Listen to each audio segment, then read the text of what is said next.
ضعت بالغابات التايلندية وخيمت على الجبل في مدينة في تايلاند قليل ناس يروحون إلها، بس بيها جمال طبيعي عجيب جدا.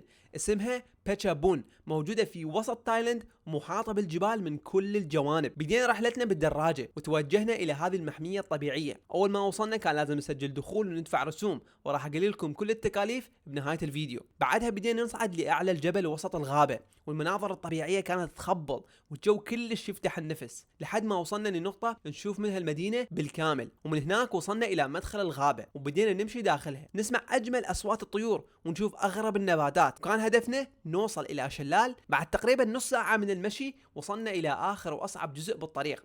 أخذنا استراحة قصيرة وبعدها بدينا هاي الصعدة القوية والمتعبة، بس بالنهاية التعب كان يستاهل.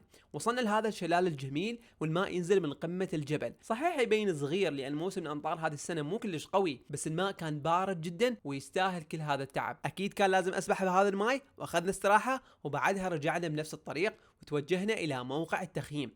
المكان ولا غلطة، وصلنا بوقت الغروب وشفنا الشمس تنزل خلف الجبال والسماء تتلون بهذه الألوان اللي تحبس الأنفاس.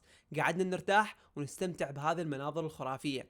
طبعا إدارة المنتزه كانوا مجهزين إن الخيمة، لأن إحنا دافعين إيجارها أول ما دخلنا، بس إحنا فرشناها بنفسنا وبدينا نحضر العشاء. تعشينا ونمنا نومة خرافية جدا. كانت ليلة ساحرة والجو بارد والمناظر ما تنوصف. كل هذه الرحلة كلفتني $40 فقط، تشمل إيجار الخيمة والأكل اللي اشتريناه ويانا.